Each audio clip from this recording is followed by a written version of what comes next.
Hi there.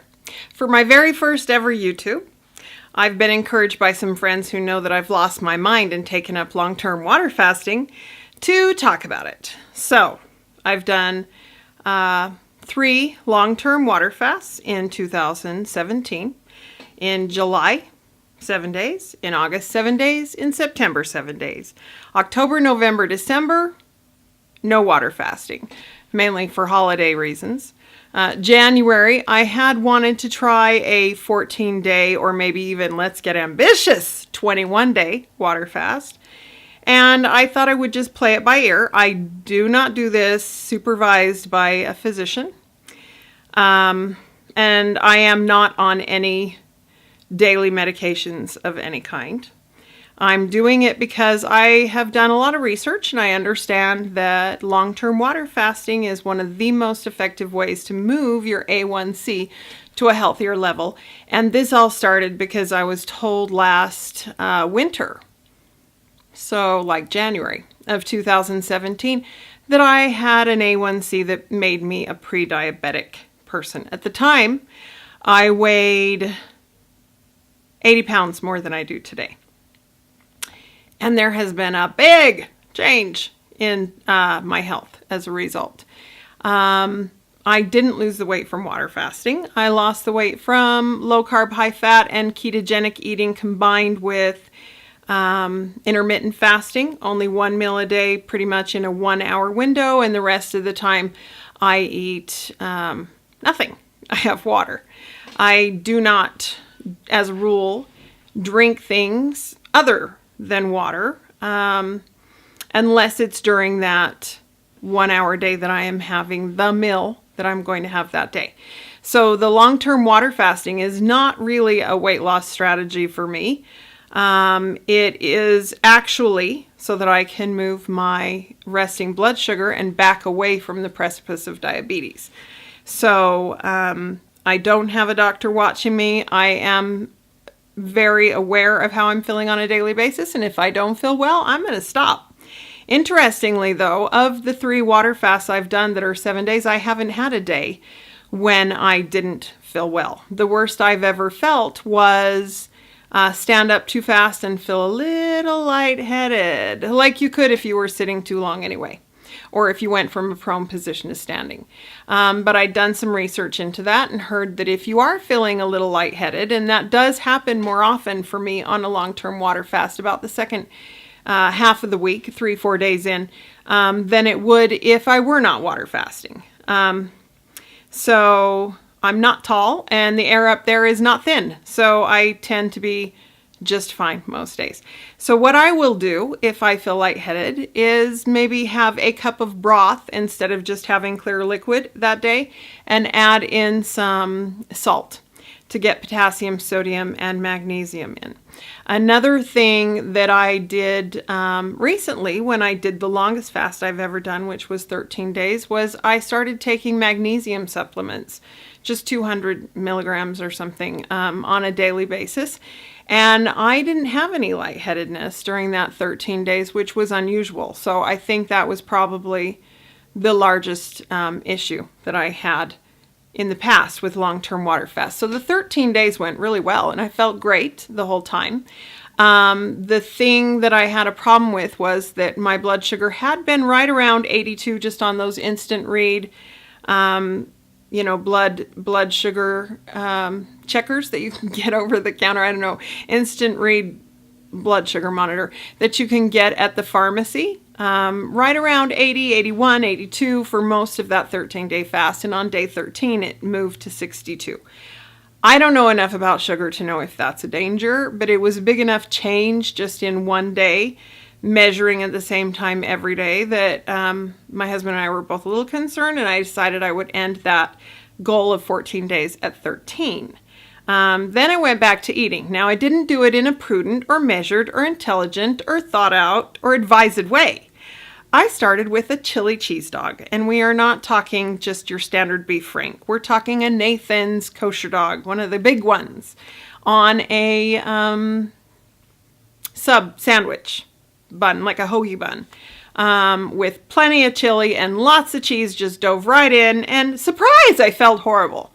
Normal. When you're coming off a long-term fast, every authority will tell you that you should start either with like watermelon or just juice or a broth or something kinder and gentler. I knew I was making a poor choice. I'm old enough to know better, and still, I don't care as much as I ought to. So I paid the price, felt pretty awful, spent the next 2 days having 1 meal a day. The other 2 meals were what you could call ketogenic, less than 20 grams of carb per day, just 1 meal a day. And I just kind of felt sluggish and sort of lethargic and low energy and not real focused, just sort of malaise. Not sick, just not, yay, so happy! I do find that when I am doing a long-term water fast, it's kind of like I have a personality change. The energy level is a little crazy. Maybe I would be diagnosed as hyperactive or 12 years old, if that's a diagnosis.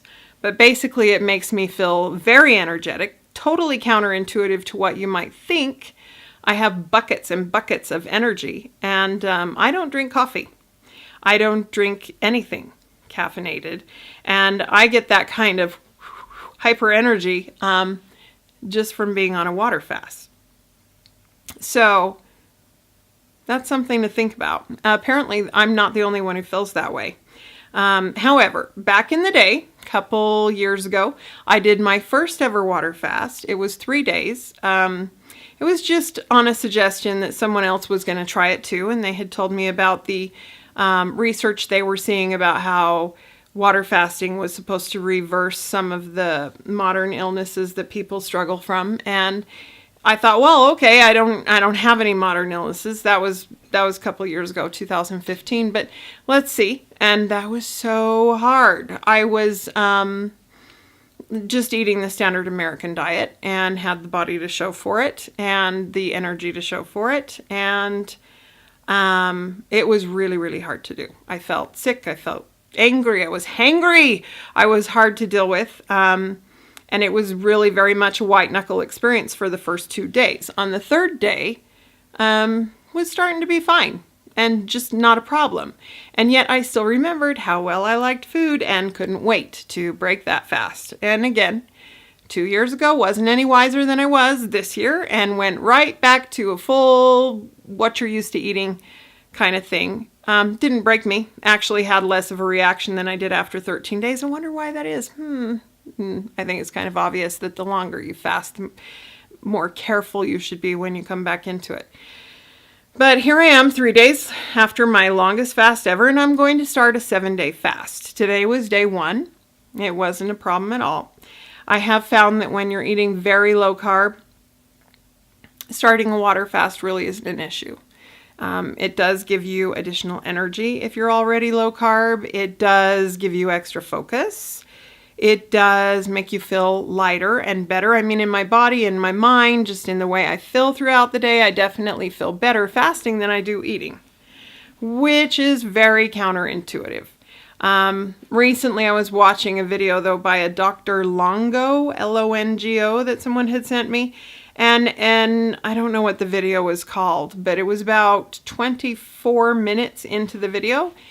The interviewer said, oh, well, you know, long-term fasting puts a stress on the body. And he said, no, I don't agree. I was like, wow, someone who agrees with me that it isn't stressful, that I feel better not eating than I do eating physically.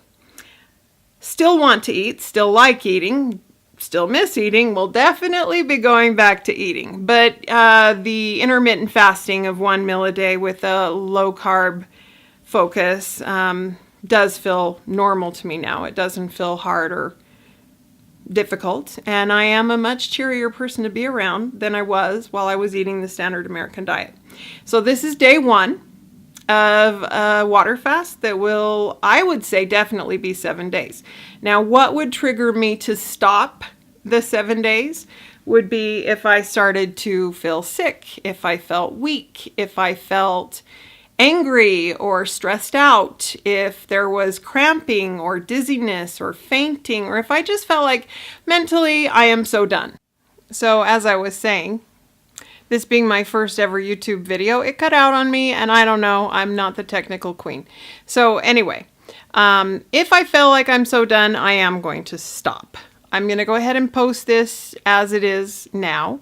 And then I don't plan to post every single day. Instead, what I think I'll do is just sort of a short daily diary, how I'm feeling, where I'm at, and then post a second video at the conclusion letting you know how it all turned out. So if you're interested, check back then. Thanks for watching. Bye-bye.